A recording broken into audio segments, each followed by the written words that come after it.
Tinaasan na pala. Yung gawa na.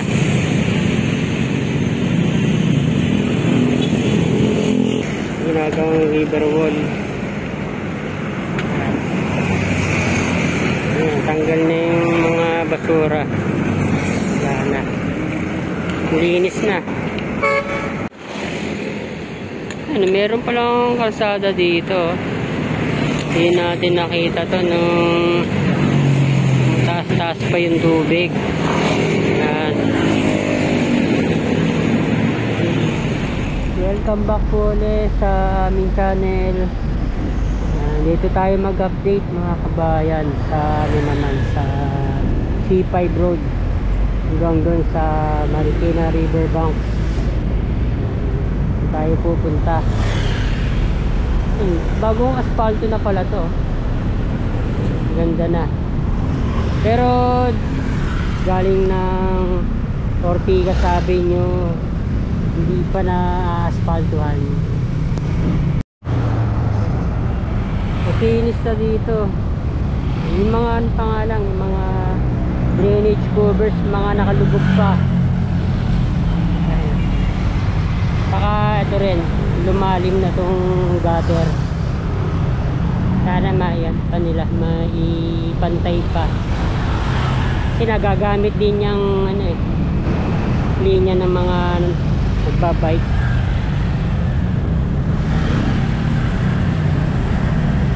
Meron parte na ano pa lang, sementohan pa lang, wala pa ang mga asfalto. Doon sa may libis, ano pa, sira-sira pa. Doon ang pinakamatindi yung lubak. Yan. Liliko tayo dito sa kanan, sa FBR Road, sa Riverbank. Eto, nasa ano na tayo, FBR Road. Nakalagay Barangay Libis. Sa ano pa rin to, sa Quezon City. Doon kayong papunta ng Marikina. Ayan, tingnan natin to. Ayan, ginagawang project, channel improvement works for Middle Marikina River. Ayan, tagal na rin ginagawa nito.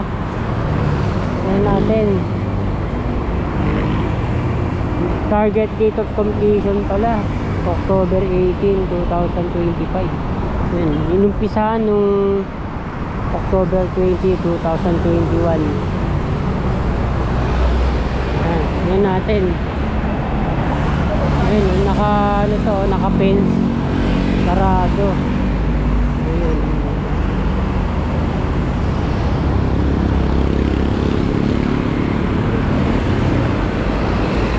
Hindi na to napapasyalan.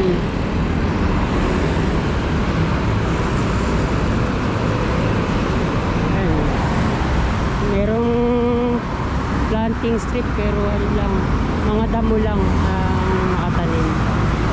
Pusa na lang siyang tumubo.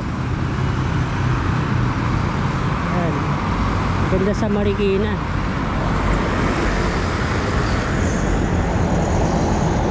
Tingnan pa natin doon. Hindi papunta ng Antipolo sa Marcos Highway. Ayan. Haba nang nilagyan nila ng fence.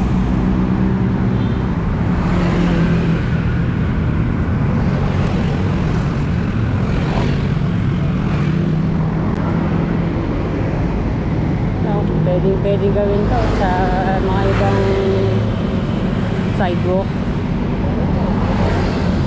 Wala lang siyang mga puno. Ayan, kita.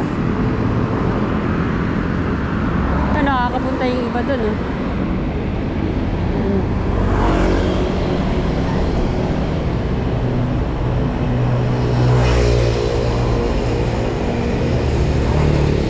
mga ilalim nito.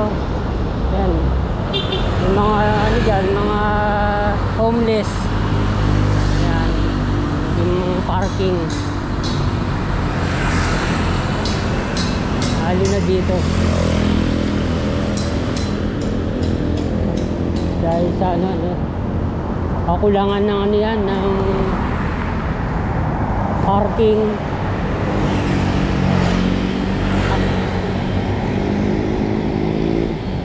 Napuno na ng mga ng mga sasakyan.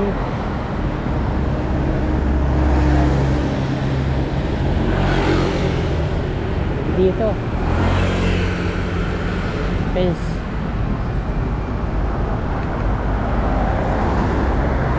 Ito ang laging inaabot ng baha, yung barangay Holandes.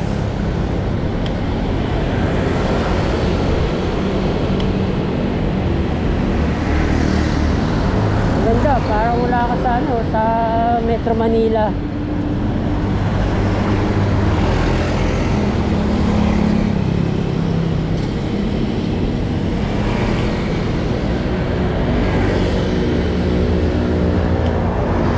Hindi siya pwedeng lagyan ng asfalto dahil malulusaw lang. Laging nakaano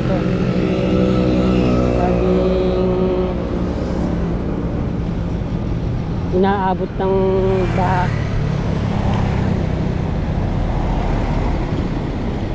Pero ang pinakamatindi talaga yung Pondoy.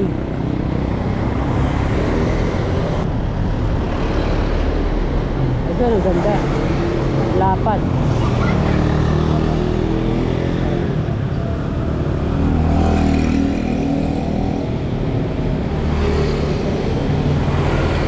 Ito wala nang planting strip.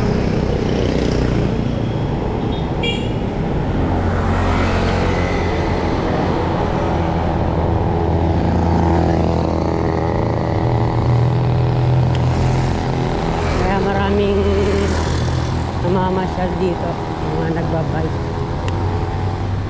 dahil mas dito, mas malinis, mas kakaunti yung mga sasakyan. Unobstructed pa yung riverbanks. Ginagawang river wall.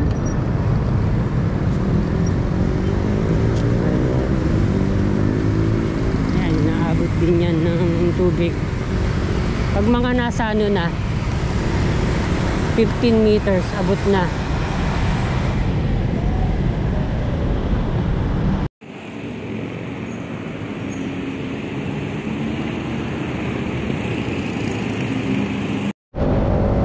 Yan, ano pang doon, may daanan pa. Wala na sa ngayon, 13 meters.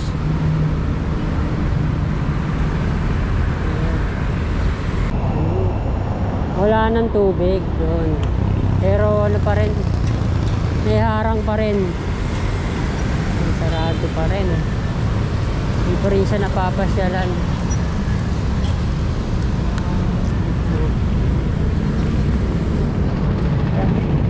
Naubos yung mga basura, wala na.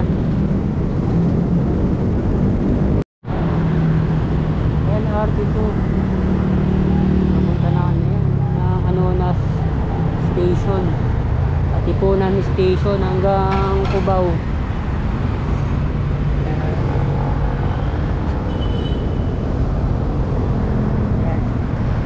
Inabot ko ng 18.7 meters at 19 na, parang hanggang dun sa muhon ng poste ng kuryente. Hindi tayo pupunta sa Marcos Bridge, hanggang dun na sa sa Marikina Bridge. Yan, nasa na tayo, Marcos Bridge. Ayun, ginagawang river wall. Ayan, tanggal na yung mga basura, wala na, linis na.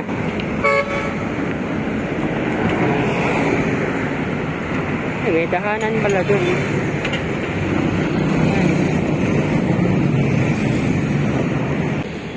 Ano, meron palang kalsada dito. Hindi natin nakita to nung taas-taas pa yung tubig. Yan.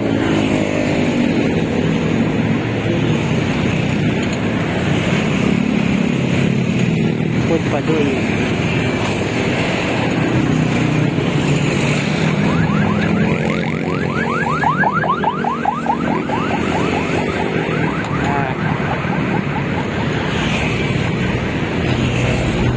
Doon naman tayo sa kabilang side.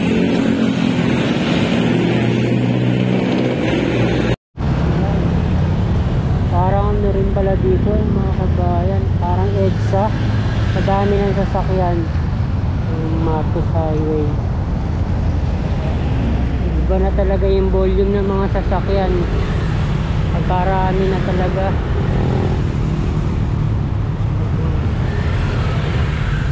Overpopulation na talaga to.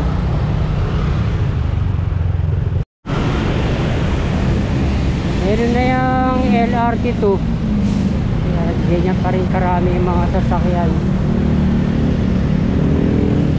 Ayan. Kalimutan kasi yung pagpapamili planning. Galing tayo ng A. Bonifacio Avenue. Dito na tayo sa Marikina Bridge. Okay. Pati dito sobrang dami rin ng mga sasakyan papuntang Rizal. Maraming mga tao. Ayan, tingnan natin ginagawa.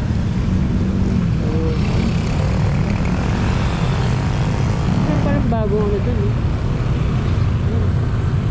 Barrier. Ano yun? Ano tinataasan?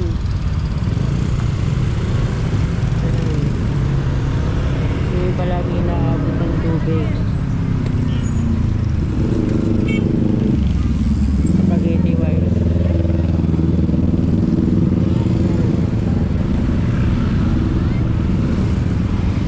Baba na naman dito. Tubig.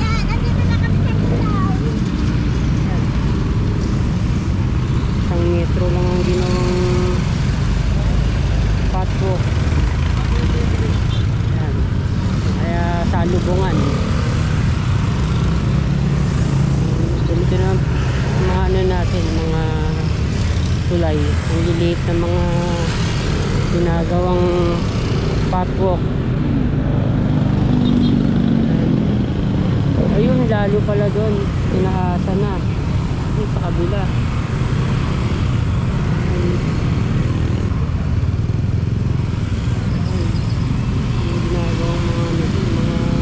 Protection wall. Dinaasan na pala. Yun, gawa na.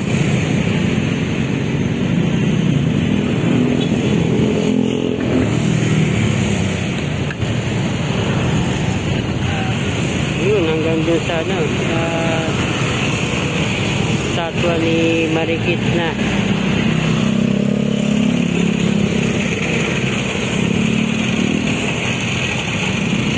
Puntahan natin doon.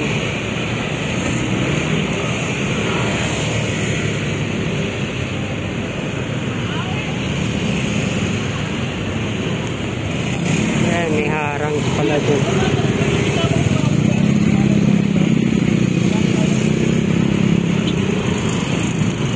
Wow. Hanggang ngayon, sobrang traffic pa rin.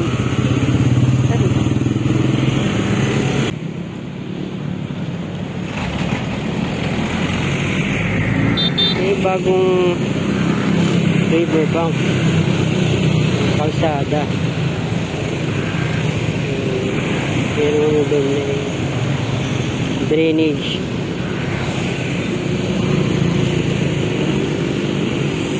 Ito yung luma.